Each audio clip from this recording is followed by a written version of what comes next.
കർത്താവായ യേശുക്രിസ്തുവിൻ്റെ നിശ്ചലമായ നാമം അനുഗ്രഹിക്കപ്പെട്ട നല്ല ദിവസം മഹത്വപ്പെടുമാറാകട്ടെ. വീണ്ടും ഒരു പ്രാവശ്യം കൂടി നിങ്ങളുടെ മധ്യത്തിൽ ദൈവത്തിൻ്റെ വചനവുമായി നിൽക്കുവാൻ സ്വർഗത്തിലെ ദൈവം ഒരുക്കിയ വിലപ്പെട്ട നിമിഷങ്ങളെ ഓർത്ത് ഞാൻ ദൈവത്തെ സ്തുതിക്കുന്നു. നമ്മുടെ ദൈവം അത്ഭുതങ്ങളുടെ ദൈവം, നമ്മുടെ ദൈവം അതിശയങ്ങളുടെ ദൈവം. ആ ദൈവത്തിൻ്റെ അടുക്കൽ വന്നവരാരും ഇനി ഒരു നാളും, ഇന്നലെ മാത്രമല്ല, ഇന്ന് മാത്രമല്ല, നാളെ മാത്രമല്ല, ഓരോ ദിവസവും ആ ദൈവത്തിൻ്റെ കരുതലും വിടുതലും അനുഭവിക്കുക തന്നെ ചെയ്യും. 48 സങ്കീർത്തനം അവസാനത്തിൽ സങ്കീർത്തനക്കാരനായ കോരക പറയുന്നു, ഈ ദൈവം എന്നും എന്നേക്കും നമ്മുടെ ദൈവമാകുന്നു. അവൻ നമ്മെ ജീവപര്യന്തം വഴി നടത്തും. ഈ ദൈവം 2013 മാത്രമല്ല, 14 മാത്രമല്ല, 15 മാത്രമല്ല, ഒരു ദൈവ പൈതലിനെ സംബന്ധിച്ചിടത്തോളം ഈ ദൈവം എന്നും എന്നേക്കും നമ്മുടെ ദൈവം തന്നെയാണ്. ആ കർത്താവിൻ്റെ കരങ്ങൾ ദൈവം നമ്മെ വഹിച്ചു കൊള്ളട്ടെ എന്ന് ഞാൻ ദൈവസന്നിധിയിൽ പ്രാർത്ഥിക്കുന്നു. ഈ പ്രോഗ്രാമിലൂടെ അനേകർക്ക് കഴിഞ്ഞ നാളുകൾ ദൈവം വലിയ വിടുതലുകൾ ദൈവം ചെയ്യുവാനിടയായി. നിശ്ചയമായി നിങ്ങളുടെ സാക്ഷ്യങ്ങളും ദൈവം നിങ്ങൾക്ക് വേണ്ടി ചെയ്യുന്നതും കേൾക്കുമ്പോൾ അറിയുമ്പോഴൊക്കെ ഞങ്ങൾ വളരെ സന്തോഷിക്കുന്നു. നിങ്ങൾ ഏത് രാജ്യത്തിലായാലും എവിടെയായാലും നിശ്ചയമായിട്ട് ഈ പ്രോഗ്രാം നിങ്ങൾക്ക് അനുഗ്രഹമായി തീരട്ടെ. സമയങ്ങൾ കിട്ടുമ്പോഴൊക്കെ നിങ്ങൾ വിളിക്കുക, നിശ്ചയമായി നിങ്ങളുടെ പ്രാർത്ഥനാ വിഷയങ്ങൾ അറിയിക്കുക. സർവശക്തനായ ദൈവം നിങ്ങൾക്ക് വേണ്ടി ഈ ദിവസങ്ങളിൽ വലിയവ ചെയ്യുവാൻ പോകുകയാണ്. യേശു കർത്താവിൻ്റെ അടുക്കൽ വന്ന ആരും ഇതുവരെ വേദനയോടെ പോയിട്ടില്ല. കർത്താവ് തൻ്റെ ജനത്തെ സൗഖ്യത്തോടെ, അവരെ വിടുതലോടെ അയച്ചിട്ടുണ്ട്. ദൈവം നമ്മെക്കുറിച്ച് ആഗ്രഹിക്കുന്ന എന്താണ്? ദൈവത്തിന് നമ്മെക്കുറിച്ചുള്ള ആഗ്രഹം എന്താണ്? പർപ്പസ് ഓഫ് ഗോഡ്, ദൈവത്തിന് നമ്മെക്കുറിച്ചുള്ള ഉദ്ദേശം എന്താണ്? ദൈവം നമ്മെ സൃഷ്ടിച്ചത് തന്നെ എന്തിനു വേണ്ടിയാണ്? വേദപുസ്തകം നാം വായിക്കുമ്പോൾ ദൈവം നമ്മെ സൃഷ്ടിച്ചതിൻ്റെ പിന്നിൽ ദൈവത്തിന് വലിയ ഒരു ഉത്തരവാദിത്വമുണ്ട്. ഹല്ലേലൂയ. ദൈവം മനുഷ്യനെ സൃഷ്ടിച്ചതിൻ്റെ പിന്നിൽ ദൈവത്തിന് വലിയ ഉത്തരവാദിത്വമുണ്ട്. മറ്റു ഏത് സൃഷ്ടിയെക്കാളും മഹത്വവും ജ്ഞാനവും കൃപയുമുള്ള ഒരു അനുഗ്രഹിക്കപ്പെട്ട സൃഷ്ടിയായിരുന്നു ദൈവം മനുഷ്യനെ സൃഷ്ടിച്ചത്. ബൈബിൾ വായിക്കുന്ന 5 ദിവസം കൊണ്ട് ദൈവം വാക്കുകൾ കൊണ്ട് സകലത്തെയും ദൈവം ഉളവാക്കി. എന്നാൽ 6-ാം ദിവസം ദൈവം വാക്കുകൾ എടുത്തില്ല, അവൻ തൻ്റെ പ്രവൃത്തിയിലൂടെ. ബൈബിൾ പറയുന്നു ഇന്നലെ വരെ 5 ദിവസം കൊണ്ട് ഉണ്ടാകട്ടെ ഉണ്ടാകട്ടെ ഉണ്ടാകട്ടെ എന്ന് പറഞ്ഞ് സൃഷ്ടിച്ചവനായ ദൈവം 6-ാം ദിവസത്തിൽ ബൈബിൾ പറയുന്നു അവൻ നിലത്തെ പൊടി കൊണ്ട് മനുഷ്യനെ ഉണ്ടാക്കി, അവൻ്റെ മൂക്കിൽ ജീവശ്വാസമൂതി അവനെ ബൈബിൾ പറയുന്നു ജീവനുള്ള ദേഹിയാക്കി തീർന്നു. ഞാൻ പറഞ്ഞത് ദൈവം നമ്മെ സൃഷ്ടിച്ചതിൻ്റെ ഒന്നാമത്തെ പ്രത്യേകത എന്ന് പറഞ്ഞാൽ പുറപ്പാട് പുസ്തകം 8-ാം അധ്യായം 20-ാം വാക്യത്തിൽ ഫറവോനോട് ബൈബിൾ പറയുന്നു, മോശ, ദൈവത്തിൻ്റെ ദാസനെ മോശ ചെന്നിട്ട് പറയുന്നൊരു വാക്കുണ്ട്, അല്ലയോ ഫറവോനെ, എബ്രായരുടെ ദൈവമായ യഹോവ ഇപ്രകാരം അരുളി ചെയ്യുന്നു, എന്നെ ആരാധിപ്പാൻ എൻ്റെ ജനത്തെ വിട്ടേക്കുക. ഹല്ലേലൂയ. ഇസ്രായേൽ മക്കളെ മിസ്രൈമിൽ ബന്ധിച്ചു വെച്ചിരുന്ന ദുഷ്ടപിശാചാകുന്ന ഫറവോനെ നോക്കിക്കൊണ്ട് ദൈവത്തിൻ്റെ ദാസനായ മോശയിലൂടെ ദൈവം വിളിച്ചു പറഞ്ഞു, ഫറവോനെ, നിന്റെ കാലം അടുത്തിരിക്കുകയാണ്, നിന്റെ സമയം അടുത്തിരിക്കുകയാണ്. എൻ്റെ മക്കളെക്കുറിച്ച് എനിക്കൊരു വലിയ ഉദ്ദേശമുണ്ട്, എൻ്റെ ജനത്തെക്കുറിച്ച് എനിക്കൊരു വലിയ പദ്ധതിയുണ്ട്. ആ പദ്ധതി മറ്റൊന്നുമല്ല, എൻ്റെ ജനം എന്നെ ആരാധിക്കുന്നവരായി മാറണം. ഹല്ലേലൂയ. ദൈവത്തിൻ്റെ പദ്ധതി എന്ന് പറയുന്നത് ദൈവത്തിൻ്റെ മക്കൾ സർവശക്തനായ ദൈവത്തെ ആരാധിക്കണം. നാം ആരാധിക്കുന്നത് സൃഷ്ടിയെ അല്ല, നാം ആരാധിക്കുന്നത് സൃഷ്ടി കർത്താവിനെയാണ്. ഹല്ലേലൂയ. ആരും സൃഷ്ടിയെ ആരാധിക്കുവാൻ പാടില്ല, നാം സൃഷ്ടിതാവിനെ അത്രേ ആരാധിക്കേണ്ടത്. എൻ്റെ കരങ്ങൾ കൊണ്ട് ഞാൻ എന്തെങ്കിലും ഉണ്ടാക്കിയാൽ ഞാൻ ചിന്തിക്കും, ഞാൻ ഉണ്ടാക്കുന്നതിനേക്കാളും വലിയവനാണ് ഞാൻ. കാരണം ഞാനാണ് അതിനെ ഉണ്ടാക്കിയത്. അത് കല്ല് കൊണ്ടായാലും മരം കൊണ്ടായാലും മണ്ണ് കൊണ്ടായാലും ഞാനൊരു വസ്തു ഉണ്ടാക്കിയാൽ ഉണ്ടാക്കുന്ന ഞാനാണ് വലിയവൻ. കാരണം എന്ത്? എൻ്റെ കൈകൾ കൊണ്ട് ഞാൻ അതിനെ ഉണ്ടാക്കിയത് കൊണ്ട് ഉണ്ടാക്കിയതല്ല വലിയത്, ഞാനാണ് വലിയത്. അങ്ങനെയെങ്കിൽ ഞാൻ വിശ്വസിക്കുന്നു ദൈവമാണ് സൃഷ്ടിതാവ്. ദൈവ സൃഷ്ടിതാവായതുകൊണ്ട് സൃഷ്ടിയെ ഒരിക്കലും നമ്മൾ ആരാധിക്കരുത്, സൃഷ്ടിതാവിനെ അത്രേ നാം ആരാധിക്കേണ്ടത്. ബൈബിൾ പറയുന്നു, മനുഷ്യനെ ദൈവം തൻ്റെ കൈകൾ കൊണ്ടുണ്ടാക്കി. അതുകൊണ്ട് ഒരു മനുഷ്യനെ നിങ്ങൾ ആരാധിക്കരുത്, ഒരു മനുഷ്യൻ്റെ മുൻപിലും വണങ്ങരുത്, ഒരു മനുഷ്യൻ്റെ മുമ്പിൽ പോയി ദൈവത്തെ പോലെ കാണരുത്.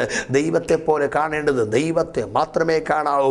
കാരണം ഈ ലോകത്തിൽ ഉള്ള ഒരേ ഒരു ദൈവമുണ്ടെങ്കിൽ അത് സർവശക്തനായ യേശു ക്രിസ്തു അത്രേ. പ്രിയപ്പെട്ടവരെ, അവൻ മാത്രമാണ് ആരാധനയ്ക്ക് യോഗ്യൻ. ഞാൻ ചിന്തിക്കാറുണ്ട്, അയ്യോ മനുഷ്യ ജീവിതങ്ങൾക്ക് പറ്റിയ ഏറ്റവും വലിയ ബുദ്ധിശൂന്യതയാണ് അവർ ഉണ്ടാക്കുന്നതിനെ തന്നെ അവർ ദൈവങ്ങളാക്കി ആരാധിച്ചു കൊണ്ടിരിക്കുന്നു. ഞാൻ പറയട്ടെ, നിങ്ങളുടെ മക്കൾ എത്ര വലിയ കളക്ടറായാലും IAS ഒരുപക്ഷെ പ്രൈം മിനിസ്റ്റർ ആയിരുന്നാലും നിങ്ങളുടെ മക്കളുടെ മുമ്പിൽ ഒരിക്കലും നിങ്ങൾ അപ്പൻ അല്ലാതെ പോകത്തില്ല. നിങ്ങളുടെ മക്കൾ എത്ര വലിയ പദവിയിലായിരുന്നാലും അപ്പൻ തന്നെയാണ്. അങ്ങനെയെങ്കിൽ ആമേ പ്രൈസ് ലോർഡ്, മനുഷ്യ നീ എത്ര ഉയർന്നാലും നിന്റെ സൃഷ്ടിതാവെന്ന് പറയുന്നത് അത് ദൈവമാണ്. ആ ദൈവമാണ് നിന്നെ സൃഷ്ടിച്ചത്. അവൻ മാത്രമാണ് ആരാധനയ്ക്ക് യോഗ്യൻ. അതുകൊണ്ട് ഒരിക്കൽ കൂടി ആവർത്തിക്കേണ്ട, സൃഷ്ടി അല്ല ആരാധനയ്ക്ക് യോഗ്യൻ, സൃഷ്ടിതാവാണ് ആരാധനയ്ക്ക് യോഗ്യൻ. ബൈബിൾ പറഞ്ഞു മനുഷ്യനെ ദൈവം സൃഷ്ടിച്ചു.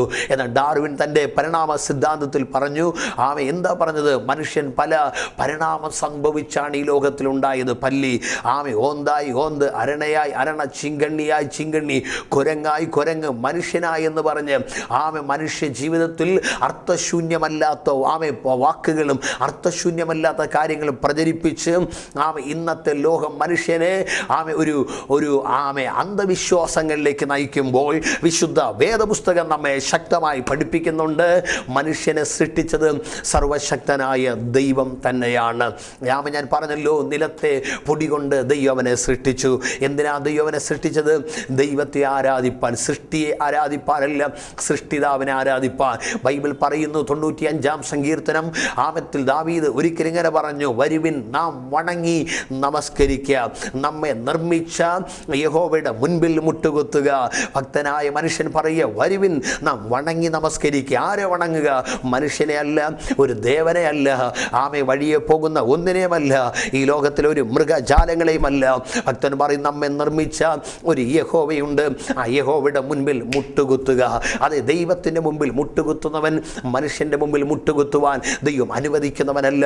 ദൈവത്തിൻ്റെ മുമ്പിൽ കൈനീട്ടുന്നവൻ മനുഷ്യൻ്റെ മുമ്പിൽ കൈനീട്ടുവാൻ ദൈവം അനുവദിക്കുന്നവനല്ല. ദൈവത്തിൻ്റെ മുമ്പിൽ കരയുന്നവൻ മനുഷ്യൻ്റെ മുമ്പിൽ കരയുവാൻ എൻ്റെ ദൈവം അനുവദിക്കുന്നവനല്ല. പ്രിയപ്പെട്ട സഹോദരങ്ങളെ, മനുഷ്യനിൽ ആശ്രയിച്ച് പരാജയപ്പെട്ട് കിടക്കുകയാണോ? 118-ാം സങ്കീർത്തനത്തിൻ്റെ 5-6 വാക്യങ്ങൾ ദാവീദ് പറയുന്നു, മനുഷ്യനിൽ ആശ്രയിക്കുന്നതിനേക്കാൾ യഹോവയിൽ ആശ്രയിക്കുന്നത് നല്ലത്, പ്രഭുക്കന്മാരിൽ ആശ്രയിക്കുന്നതിനേക്കാൾ യഹോവയിൽ ആശ്രയിക്കുന്ന നല്ലത്. വേദപുസ്തകം വായിക്കുന്ന ഹാഗാർ അബ്രഹാമിൽ ആശ്രയിച്ചു, എന്നാൽ ഒരു തുരുത്തി വെള്ളവും കയ്യിൽ അപ്പവും മാത്രം കൊടുത്തു. അത് ചില നിമിഷങ്ങൾ കഴിഞ്ഞപ്പോൾ അത് തീർന്നുപോയി. മനുഷ്യൻ തരുന്ന അപ്പങ്ങൾ തീരും, മനുഷ്യൻ തരുന്ന വെള്ളം തീരും, എന്നാൽ സ്വർഗം അവൾക്ക് വേണ്ടി മരുഭൂമിയിൽ ഒരു ഉറവ തുറന്നു.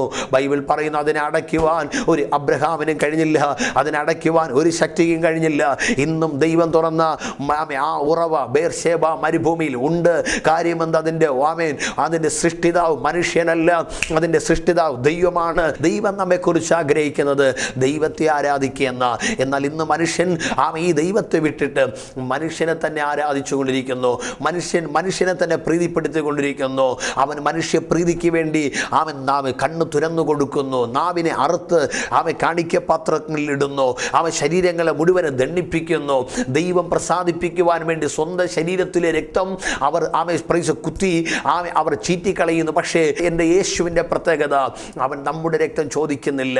എബ്രായ ലേഖനം 9:12 പറയുന്നു, ആട്ടുകൊറ്റന്മാരുടെയും പശുക്കിടാവിൻ്റെ രക്തത്താൽ അല്ല, യേശു ക്രിസ്തു തൻ്റെ സ്വന്തം രക്തത്താൽ നമ്മെ വീണ്ടെടുത്തിരിക്കുന്നു.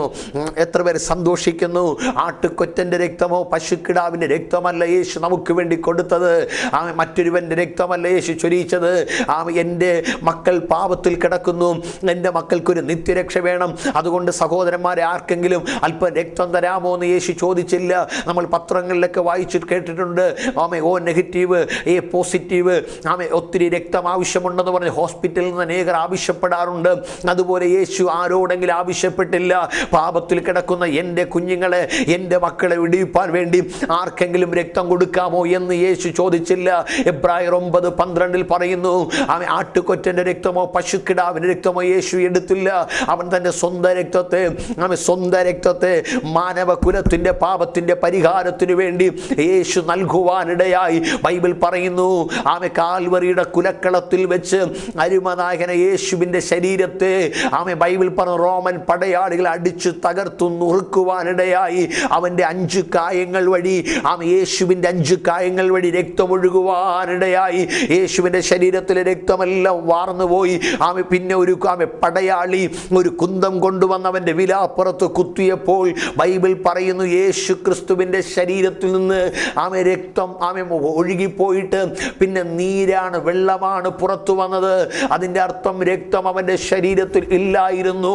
അത് മാനവ കുലത്തിൻ്റെ പാപത്തിൻ്റെ പരിഹാരത്തിനു വേണ്ടി എൻ്റെ യേശു അവസാനത്തുള്ളി രക്തം വരെയും എൻ്റെ യേശു ഒഴുക്കുവാനിടയായി.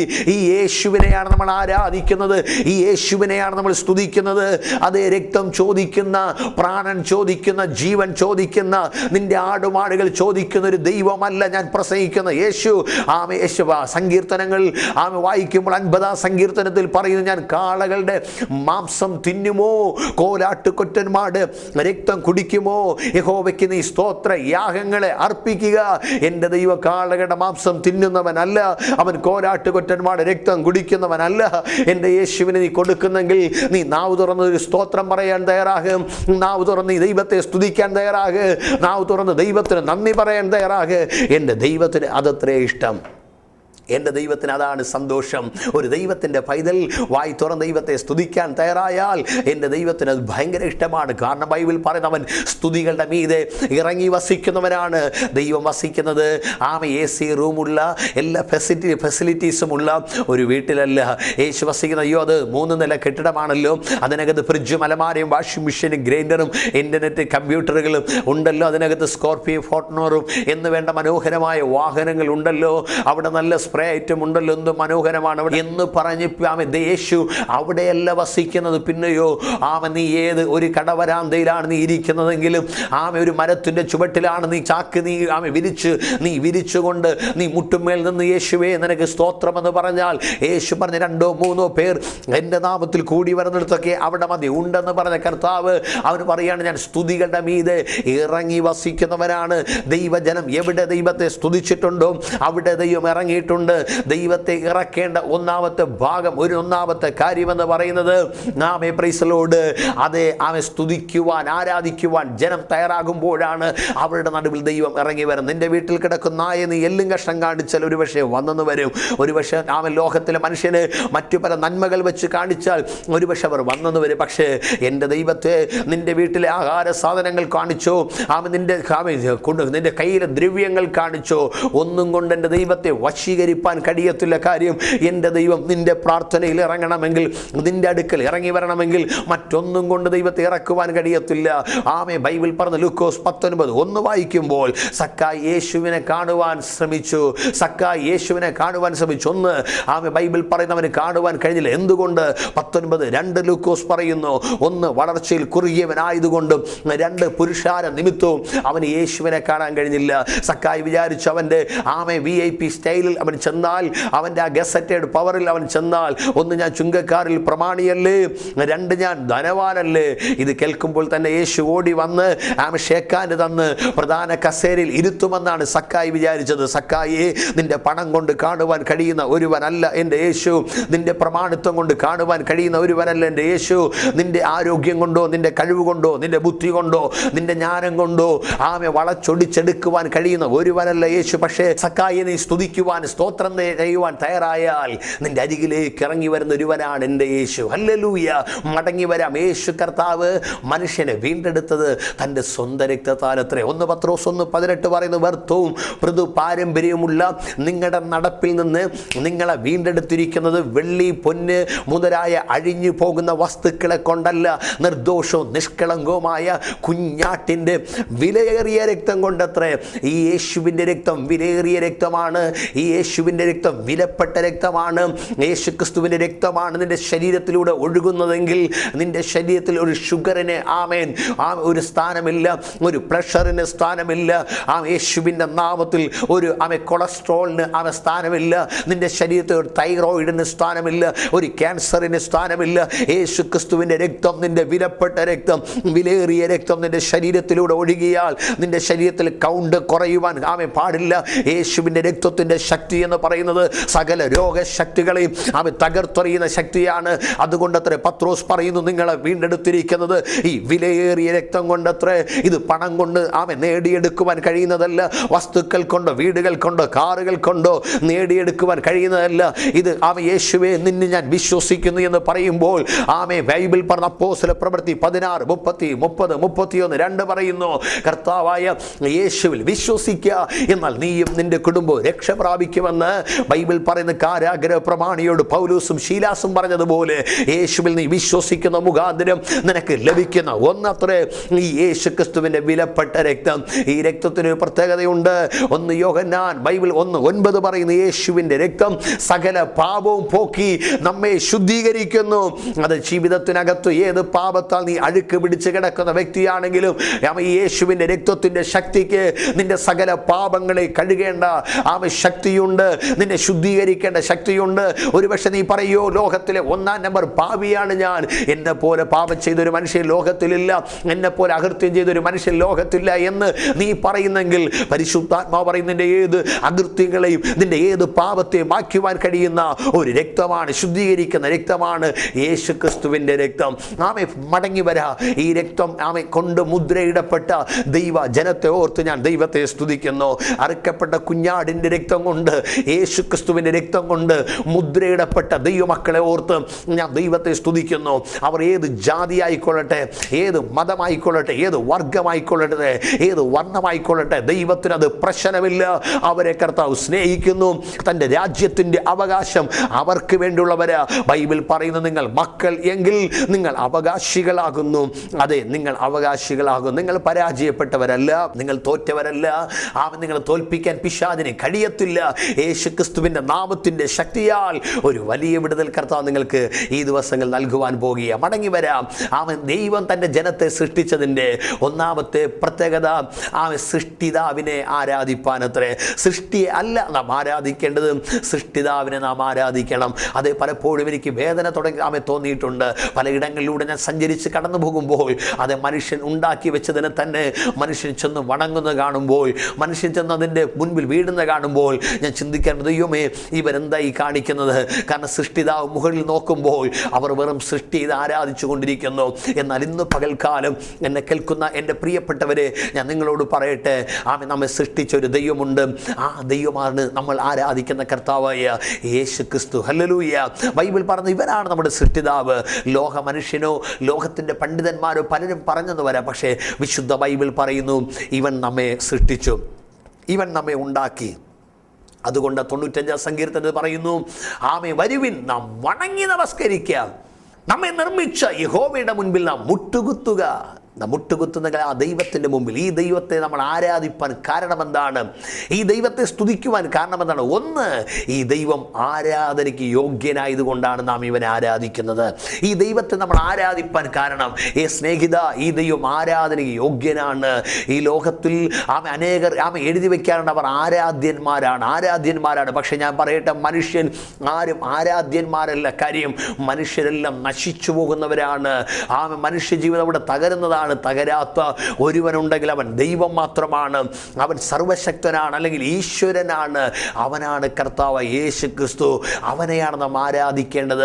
ബൈബിൾ പറഞ്ഞ എന്തുകൊണ്ട് യേശുവിനെ ആരാധിക്കണം? ബൈബിൾ വായിക്കുന്ന വെളിപ്പാട് പുസ്തകത്തിൽ പത്മോസിന്റെ ഏകാന്തതയിൽ യോഹന്നാൻ ആയിരിക്കുമ്പോൾ അവൻ കണ്ട ഒരു കാഴ്ചയുണ്ട്. എന്താണെന്ന് അറിയണ്ടേ? അവൻ ആത്മീക ദർശനം പ്രാപിച്ചു വെളിപ്പാട് കാണുമ്പോൾ കാണുകയാണ് കുഞ്ഞാടിനെ, സിംഹാസനത്തിന് മുമ്പിലിരിക്കുന്ന കുഞ്ഞാടിനെ, സാറാബുകൾ, കെരൂബുകൾ, അവർ ഹല്ലേലൂയ സ്തോത്രം പറഞ്ഞ് ആരാധിക്കുകയാണ്. നമുക്കറിയാം യെശയ്യാ പ്രവാചകന്റെ പുസ്തകത്തിൽ ദൈവത്തെ ആരാധിക്കുന്ന സാറാബുകളെ കാണുവാൻ കഴിയുന്നു. അവർ രണ്ടുകൊണ്ട് മുഖം മൂടി, രണ്ടുകൊണ്ട് പാദം മൂടി, രണ്ട് ചിറകൾ കൊണ്ട് അടിച്ചവർ ആരാധിച്ചു. സൈന്യങ്ങളുടെ ദൈവമായ യഹോവ അവൻ പരിശുദ്ധൻ, പരിശുദ്ധൻ, പരിശുദ്ധനെന്ന് അവർ ആർത്തു വിളിച്ചാരാധിച്ചു, അവർ സ്തുതിച്ചാരാധിച്ചു. നിങ്ങൾ ആരാധിക്കാൻ മടിച്ചാൽ ദൈവത്തിനും വിഷമമുണ്ടാകും എന്ന് പറഞ്ഞിട്ട് ദൈവം പറയും, അയ്യോ എന്നെ ആരാധിപ്പാൻ ആൾക്കാരില്ലല്ലോ എന്ന് പറഞ്ഞ് ദൈവം പ്രയാസപ്പെടുകയില്ല. സഹോദര, നീ ആരാധിക്കാൻ മടിച്ചാൽ, നീ സ്തോത്രം ചെയ്യാൻ മടിച്ചാൽ, നീ ദൈവത്തെ സ്തുതിക്കാൻ മടിച്ചാൽ, ദൈവത്തിന് അവിടെ ആരാധിപ്പാൻ തക്കവണ്ണം ഒത്തിരി ദൂതന്മാരുണ്ട്. ദൈവത്തിന് തന്നെ ആരാധിപ്പാൻ തക്കവണ്ണം ഒത്തിരി കെരൂബുകളുണ്ട്. ദൈവത്തെ പുകഴ്ത്തുവാൻ തക്കവണ്ണം ഒത്തിരി മൂപ്പന്മാരെ അവിടെ ദൈവം ഒരുക്കിയിട്ടുണ്ട്. ബൈബിൾ പറയുന്നു, നാം ദൈവത്തെ ആരാധിക്കാതിരുന്നാൽ അതിൻ്റെ നഷ്ടം നമുക്ക് തന്നെയാണ്. അല്ല, ദൈവത്തിന് അയ്യോ ആളില്ലല്ലോ എന്ന് പറഞ്ഞ് ദൈവം വിഷമിക്കത്തില്ല. നീ ആരാധിക്കാൻ മടിച്ചാൽ, നീ സ്തുതിക്കാൻ മടിച്ചാൽ അത് നിന്റെ ജീവിതത്തിന് പരാജയമായി തീരും. ദൈവിക നന്മ നിനക്ക് പ്രാപിപ്പാൻ കഴിയത്തില്ല. ദൈവവും നീയുമായിട്ടുള്ള സംരക്ഷണവും ബന്ധവും അവിടെ നഷ്ടപ്പെടും. എന്നാൽ ഇന്ന് പകൽക്കാലം ഈ ദൈവത്തെ നീ ആരാധിപ്പാൻ തയ്യാറായാൽ, ഈ ദൈവത്തെ നീ സേവിപ്പാൻ തയ്യാറായാൽ, നിശ്ചയമായിട്ട് ഈ ദൈവത്തിൻ്റെ വലിയ വാഗ്ദത്തം നിന്റെ ജീവിതത്തിനകത്ത് ദൈവം പകരുക തന്നെ ചെയ്യും എന്നുള്ള കാര്യം നീ മറന്നു പോകരുത്. കമോൺ, നമുക്ക് മടങ്ങി വരാം. നാം ദൈവത്തെ ആരാധിപ്പാൻ കാര്യം ഈ ദൈവം ആരാധനയ്ക്ക് യോഗ്യനാണ്. നോക്കണേ, വെളിപ്പാട് പുസ്തകം വായിക്കുമ്പോൾ സിംഹാസനത്തിന്റെ മുമ്പിലിരിക്കുന്നവനായ ആ അറുക്കപ്പെട്ട കുഞ്ഞാടിന്റെ മുമ്പിൽ 24 മൂപ്പന്മാർ തങ്ങളുടെ കിരീടങ്ങളെ ഊരി താഴെയിട്ടിട്ട് വണങ്ങി നമസ്കരിക്കുകയാണ്. കുഞ്ഞാടേ, നീ ആരാധനയ്ക്ക് യോഗ്യൻ, നീ സ്തുതികൾക്ക് യോഗ്യൻ. ഇന്ന് പകൽ ഞാനും നിങ്ങളും ആരാധിക്കുന്ന ഈ യേശു ആരാധനയ്ക്ക് യോഗ്യനാണ്. അവൻ സ്തുതികൾക്ക് യോഗ്യനാണ്. പൗലൂസിനെയും ശീലാസിനെയും പത്രോസിനെയും പലയിടങ്ങളിൽ ചെല്ലുമ്പോൾ ആരാധിക്കാൻ നോക്കി. അപ്പോൾ അവർ പറഞ്ഞു, ഞങ്ങളെ നിങ്ങൾ വണങ്ങരുത്, ഞങ്ങളെ നിങ്ങൾ വന്ദിക്കരുത്, ഞങ്ങളെ നിങ്ങൾ ആരാധിക്കരുത്, ഞങ്ങൾ കേവലം മനുഷ്യരാണ്, ഞങ്ങൾ ആരാധനയ്ക്കുള്ള ഒരു യോഗ്യതയുമുള്ളവർ അല്ല. ഇന്ന് അനേകർ മറ്റുള്ളവർ അവരെ ആരാധിക്കുമ്പോൾ, അവരെ പ്രശംസിക്കുമ്പോൾ അവർ ദൈവത്തിൻ്റെ പുകഴ്ച അവർ എടുക്കുകയാണ്. വേദപുസ്തകം പറയുന്നു, അങ്ങനെ ചെയ്താൽ അത് അവരുടെ ജീവിതത്തിൽ വലിയ പരാജയമായി തീരും. ബൈബിൾ പറയുന്നു, പട്ടുവസ്ത്രം ധരിച്ചുകൊണ്ട് ഹെരോദാവ് അപ്പോസ്തലപ്രവൃത്തി 12-ാം അധ്യായത്തിൽ അവനിതാ ജനക്കൂട്ടത്തിൻ്റെ ഇടയിലേക്ക് ഇറങ്ങി വന്നവൻ്റെ നാവിനെ തുറന്ന് അവൻ വാക്കുകൾ കൊണ്ട് അലങ്കരിച്ചപ്പോൾ ഈ ഹെരോദാവിൻ്റെ വാക്കുകളുടെ സ്ഫുടതയും മനോഹരതയും കണ്ട തൻ്റെ ചുറ്റും കൂടി നിന്ന ജനങ്ങൾ വിളിച്ചു പറഞ്ഞു, അയ്യോ ഇതൊരു മനുഷ്യൻ്റെ വാക്കല്ല, ഇതൊരു ദേവൻ്റെ വാക്കാണ്, ഇതൊരു ദൈവത്തിൻ്റെ വാക്കാണെന്ന് പറഞ്ഞ് ദൈവത്തിന് കൊടുക്കേണ്ട മഹത്വവും ഹെരോദാവിന് മനുഷ്യൻ കൊടുത്തു. എന്താ സംഭവിച്ചെന്നറിയേണ്ട? ദൈവം പറഞ്ഞു, അല്ലയോ ദൂതാ, നീ ചെന്ന് ഹെരോദാവിനെ അടിക്കുവാൻ പറഞ്ഞു. ബൈബിൾ പറയുന്നു, ദൂതൻ വന്ന് ഹെരോദാവിനെ ഒരു ചെറിയ അടിയങ്ങടിച്ചു. അവൻ വീണിട്ട് അവിടെ വെച്ച് തന്നെ കൃമിക്കിരയായി. അവൻ്റെ മൂക്കിലും വായിലും ചെവിയിലും ശരീരത്തിൻ്റെ പല ശരീരത്തിലൂടെ അവൻ്റെ പച്ച മാംസത്തെ തുരന്നുകൊണ്ട് പുഴുക്കൾ അകത്തും പുറത്തും കയറി അവൻ പുഴുക്കളാൽ കൃമിക്കവൻ ഇരയാകുവാനിടയായി. കുറച്ചു നേരം മുമ്പ് വരെ ഇവൻ ദേവനാണ്, ഇവൻ്റെ ശബ്ദം ദേവൻ്റെ ശബ്ദം പോലെ ഇരിക്കുന്നെന്ന് പറഞ്ഞ് ഹെരോദാവിനെ ഉയർത്തിയ ജനങ്ങൾ തന്നെ മൂക്കും വായും പൊത്തിക്കൊണ്ട് അയ്യോ നാറ്റം പിടിച്ച ഒരു മനുഷ്യൻ എന്ന് പറഞ്ഞ് എഴുന്നേറ്റ് ഓടുവാനിടയായി. മനുഷ്യൻ നിനക്ക് തരുന്നതായ പുകഴ്ചകൾ നീ ഏറ്റെടുത്താൽ അവസാനം ഈ പുകഴ്ത്തുന്നവർ തന്നെ നിന്നെ പരാജയപ്പെടുത്തുവാനിടയാകും. അതുകൊണ്ട് ഇന്ന് പകൽക്കാലം എന്നെ കേൾക്കുന്ന പ്രിയമുള്ളവരെ, പുകഴ്ത്തുവാനും സ്തുതിക്കുവാനും ആരാധിപ്പാനും യോഗ്യനായി ഒരുവനേ ഉള്ളൂ, അത് യേശു കർത്താവാണ്. ആ യേശുവിനെ ആരാധിപ്പാൻ, ഈ യേശുവിനെ സേവിപ്പാൻ നീ തയ്യാറാകുന്നെങ്കിൽ ഈ യേശു നിന്റെ തലമുറയെ അനുഗ്രഹിക്കും, നിന്റെ കുടുംബത്തെ അനുഗ്രഹിക്കും. പരാജയപ്പെട്ട് കിടക്കുന്നതിൻ്റെ അനുഭവത്തിന്മേൽ ദൈവത്തിൻ്റെ വിടുതലുണ്ടാകും. ഭാവിയോർത്ത് നീ കരയുകയാണോ? ഒരു ജോലിക്ക് വേണ്ടി നീ ആഗ്രഹിക്കുകയാണോ? യേശുവിൻ്റെ നാമത്തിൽ ഏത് വലിയ വിഷയമായാലും കർത്താവ് നിനക്ക് വേണ്ടി അത്ഭുതം ചെയ്യും. ഇന്ന് പകൽ പറഞ്ഞാൽ, യേശുവേ നീ മാത്രം എൻ്റെ ആരാധനയ്ക്ക് യോഗ്യനായവൻ, നീ മാത്രം എനിക്ക് സ്തുതികൾക്ക് പുകഴ്ചയായവൻ, നിന്നെ മാത്രം ഞാൻ ആരാധിക്കുന്നു എന്ന് ഒന്ന് പറഞ്ഞാട്ടെ. നിങ്ങളുടെ കണ്ണുകൾ മൂടിയാട്ടെ, നിങ്ങളായിരിക്കുന്നിടത്ത് ഒരു നിമിഷം തലകളെ വണക്കിയാട്ടെ, ഈ യേശുവിനൊന്ന് ആരാധിക്കാൻ തയ്യാറായിട്ട് ഒന്ന് വായ തുറന്നൊരു സ്തോത്രം ചെയ്ത് തുടങ്ങിയാട്ടെ. എവിടെ നിങ്ങളായിരുന്നാലും ഒരുപക്ഷെ അടുത്ത ആൾക്കാരൊക്കെ ഒരുപക്ഷെ ഇരുന്ന് നിങ്ങൾ കാണുന്നുണ്ടാകാം, ഒരുപക്ഷെ അവർ നിങ്ങളൊരു ബഹുമാന തുല്യമായി കാണുന്നുണ്ടാകാം. അയ്യോ അവരെന്നെ ബഹുമാനിക്കുന്നവരാണല്ലോ എന്ന് പറഞ്ഞ് എൻ്റെ വില പോകുമെന്ന് പറഞ്ഞ് മിണ്ടാതിരിപ്പാനല്ല, അതിനേക്കാൾ ബഹുമാനത്തിന് യോഗ്യനായ യേശുവിനെ ഒന്ന് ആരാധിക്കാൻ തയ്യാറാകുക. കണ്ണുകൾ മൂടിയാട്ടെ, ഞാൻ പ്രാർത്ഥിക്കാൻ പോകുക. ഞങ്ങളുടെ ദൈവമേ, സ്വർഗീയ പിതാവേ, ഈ സമയം ഞങ്ങൾ ഈ പ്രിയപ്പെട്ടവർക്ക് വേണ്ടി പ്രാർത്ഥിക്കുന്നു. അദൃശ്യനായ ദൈവത്തിൻ്റെ അത്ഭുതത്തിൻ്റെ കരം ഇപ്പോൾ ഈ പ്രിയപ്പെട്ടവരുടെ മേൽ സ്വർഗത്തിലെ ദൈവം നീട്ടി ദൈവവരെ ആദരിപ്പാൻ ഞങ്ങൾ പ്രാർത്ഥിക്കുന്ന കർത്താവേ. ഗ്ലൂറാമാന ശന്ധുന ദിഗരഘടകസിയ ആരാധനയ്ക്ക് യോഗ്യനായി ഒരു ദൈവമുണ്ടെങ്കിൽ അത് കർത്താവായ യേശു ക്രിസ്തു എന്ന് ഞങ്ങൾ അറിയുന്നു. ആ യേശുവിൽ വിശ്വസിച്ച് പ്രാർത്ഥിക്കുന്ന ഈ പ്രിയപ്പെട്ടവർക്ക് വേണ്ടി ഞങ്ങൾ പ്രാർത്ഥിക്കുന്നു. ശബ്ദത്തെക്കാൾ വെളിച്ചത്തെക്കാൾ വേഗത്തിൽ പായുന്ന ദൈവവചനത്തിൻ്റെ ശക്തി ഇവിടെ ഉള്ളറകളിലേക്ക് ഇറങ്ങിച്ചെല്ലട്ടെ നാഥ. യേശുവിൻ്റെ നാമത്തിൽ ഇന്ന് പകൽ ചില ഹൃദയങ്ങൾ അത് യേശുവിന് വേണ്ടി തുറക്കപ്പെട്ടുകൊണ്ടിരിക്കുന്നല്ലോ. ഇതുവരെ കർത്താവ് ചലിക്കാത്ത ചില നാവുകൾ ദൈവത്തെ സ്തുതിച്ചു തുടങ്ങിയിട്ടുണ്ടല്ലോ. യേശു കർത്താവ് മാത്രമാണ് ആരാധനയ്ക്ക് യോഗ്യനെന്ന് ഒരിക്കൽ കൂടി കർത്താവെ ഈ പ്രിയപ്പെട്ടവരുടെ നടുവിൽ നീ വെളിപ്പെടുത്തിക്കൊണ്ടിരിക്കുന്നല്ലോ. കർത്താവെ, തലമുറയോർത്ത് കരയുന്ന ചില അമ്മമാരെ പരിശുദ്ധാത്മാവ് കാണുന്നല്ലോ. ആമേ, ചില പിതാക്കന്മാരെ കാണുന്നല്ലോ. മാതാപിതാക്കളെ ഓർത്ത് വേദനിക്കുന്ന ചില മക്കളെ ദൈവം കാണുന്നല്ലോ. സഹോദരങ്ങളെക്കുറിച്ച് ചിന്തിക്കുന്ന ചില സഹോദരങ്ങളെ ദൈവം കാണുന്നല്ലോ. ആമേ, ആത്മാക്കളെക്കുറിച്ച് ഒരു എരിവുള്ള ഒരു വിശ്വാസികളുടെ ഒരു കൂട്ടം ദൈവാത്മാവ് കാണുന്നല്ലോ. സഭയെക്കുറിച്ച് എരിവുള്ള ചില ദൈവദാസന്മാരെ ദൈവം കാണുന്നല്ലോ. ആത്മീക ശുശ്രൂഷയെക്കുറിച്ച് വൈഡാര ഹദ്ദൽ കടകസിയാര് അന്ന് എരിവുള്ള ചില ജീവിതങ്ങളെ കാണുന്നല്ലോ. സ്വർഗം അതേ കർത്താവെ, ഈ ടെലിവിഷനിലൂടെ ഈ പ്രോഗ്രാം ശ്രവിക്കുന്നവർ ഏത് രാജ്യത്തിലായാലും ഏത് പട്ടണത്തിലായാലും ദൈവശക്തി അവിടെ നിന്ന് വ്യാപരിക്കട്ടെ കർത്താവെ. പരിശുദ്ധാത്മാവ് ഇങ്ങനെ പറഞ്ഞു, വിദേശത്ത് ഉടകമൻ ഹദരകശസി അംദൽക്കനാര് ഇതുവരെയായി ചില പരീക്ഷകൾ എഴുതിയിട്ട് പാസ്സാകുവാൻ കഴിയാതെ ഭാരത്തോടിരിക്കുന്ന ഒരു വ്യക്തിയെ ദൈവാത്മാവ് കാണുന്നു. സ്വർഗം പറയുന്ന ഈ 2014 ഈ മെയ് മാസം നീ വിശ്വാസത്താൽ നീ കാൽച്ചുവടുകൾ വെക്കുന്നെങ്കിൽ ആത്മാവ് പറഞ്ഞ് പരാജയപ്പെട്ട സ്ഥാനത്ത് ദൈവം നിനക്കൊരു ജയം തരുവാൻ പോകുകയാണ്. പരിശുദ്ധാത്മാവിനോട് ഇങ്ങനെ പറ, ജോലി സ്ഥലത്ത് അതേ പ്രശ്നങ്ങളാൽ പ്രതികൂലങ്ങളാൽ നിലനിൽക്കാൻ കഴിയാത്ത ചില ജീവിതങ്ങളെ ഇന്ന് പകൽ ദൈവം വിടിവിച്ച് ദൈവ സൗഖ്യമാക്കാൻ പോകുകയാണ്. ആത്മാവർന്ന അസ്ഥി സംബന്ധമായ ചില രോഗങ്ങൾ, നട്ടലിൻ്റെ വേദനകൾ, പാത്ര സംബന്ധമായ രോഗങ്ങൾ യേശുവിൻ്റെ നാമത്തിൽ ഉച്ചം തല മുതൽ ഉള്ളം കാലുവരെ നാഡി ഞരമ്പസ്ഥി മാംസരക്ത ധമനികൾ വ്യാപരിക്കുന്ന രോഗക്കെട്ടുകൾ കർത്താവ് ഇന്ന് പകൽ സൗഖ്യമാക്കിക്കൊണ്ടിരിക്കുക. നന്ദി കർത്താവെ, നിന്റെ ജനത്തെ ഈ സമയം വിടുവിച്ചുകൊണ്ടിരിക്കുക. നന്ദി. അവർ ദൈവത്തെ സ്തുതിക്കുമ്പോൾ തന്നെ ആത്മാവർന്ന് സൂര്യനെക്കാളും തേജസ്സേറിയ ദൈവശക്തി രോഗമുള്ള ഭാഗങ്ങളിലേക്ക് ഇന്ന് പകൽ പ്രകാശിച്ചുകൊണ്ടിരിക്കുന്നതിനായി സ്തോത്ര. സ്വർഗം ചില രോഗങ്ങളെ യേശുവിൻ്റെ നാമത്തെ എടുത്തു മാറ്റിക്കൊണ്ടിരിക്കാൻ നന്ദി. നിന്റെ ജനത്തെ സ്വതന്ത്രമാക്കുന്നതിനായി നന്ദി. ആരാധിപ്പാൻ സ്തുതിപ്പാൻ ദൈവരാജ്യത്തിന് യോഗ്യതയുള്ള ചിലർ കൂടി കർത്താവ് ഇന്ന് പകൽ വാർത്തെടുക്കുന്നതിനായി സ്തോത്ര. ക്രിസ്തുവിൽ പ്രിയപ്പെട്ടവരെ ഈ സമയം ഞങ്ങൾ അനുഗ്രഹിച്ച് ബ്ലസ് ചെയ്യുന്നാഥ. നിന്റെ ജനത്തെ നീ അനുഗ്രഹിച്ച് മാനിച്ച് ദൈവത്തിൻ്റെ പ്രവൃത്തി അയച്ചാലും ഏത് ദേശങ്ങളിൽ ഇരുന്നാണോ അവർ കാണുന്നത് അവിടെയെല്ലാം ദൈവത്തിൻ്റെ മഹത്വകരമായ ശക്തി വ്യാപരിക്കപ്പെടുക ദൈവത്തോട് ഞങ്ങൾ പ്രാർത്ഥിക്കുന്നു. എല്ലാ മഹത്വം പുകഴ്ച ബഹുമാനം അങ്ങേക്കായിരിക്കട്ടെ യേശുവിൻ നാമത്തിൽ തന്നെ പിതാവേ.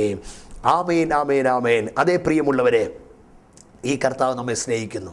ഈ ദൈവം നമ്മെ അനുഗ്രഹിക്കും. ഈ ദൈവത്തെ ആരാധിക്കുക. ഈ ദൈവത്തിൻ്റെ വലിയ പ്രവൃത്തി കാണുവാൻ കർത്താവ് നമുക്ക് കൃപ ചെയ്യും. നിശ്ചയമായിട്ട് വീണ്ടും നമ്മൾ അടുത്ത പ്രാവശ്യം കാണുന്നവരെ ആ ദൈവത്തിൻ്റെ ചിറകിൻ മറവിൽ ദൈവം നമ്മെ മറച്ചുകൊള്ളട്ടെ എന്നുള്ള വാക്കോട് ഞാൻ എൻ്റെ വാക്കിൽ നിന്ന് വിരാമം കുറിക്കുന്ന ഒരു കാര്യം കൂടി നിങ്ങൾ ശ്രദ്ധിക്കണം. ഈ പ്രോഗ്രാം എല്ലാ മാസത്തിൻ്റെയും ആദ്യ തിങ്കളും മൂന്നാമത്തെ തിങ്കളും 2 മണിക്ക് ഇതേ സമയത്ത് സംപ്രേഷണം ചെയ്യുന്നുണ്ടായിരിക്കും. ഈ പ്രോഗ്രാമിന് നിങ്ങൾക്ക് പ്രാർത്ഥനയിലൂടെയും സാമ്പത്തികമായിട്ട് നിങ്ങൾക്ക് സഹായിപ്പാൻ താല്പര്യമുണ്ടെങ്കിൽ നിങ്ങൾ ചെയ്യുക. നിങ്ങൾ തരുന്ന നന്മകൾ ഇത് ഈ പ്രോഗ്രാമിന് വേണ്ടി മാത്രം വിനിയോഗിക്കും. നിങ്ങളുടെ പേരും ഞങ്ങൾ പ്രസ്താവിക്കുന്നതായിരിക്കും. ദൈവം നിങ്ങളെ ധാരാളമായി അനുഗ്രഹിക്കട്ടെ. ദൈവം നിങ്ങളെ വർദ്ധിപ്പിക്കട്ടെ. ഹല്ലേലൂയ. Thank you.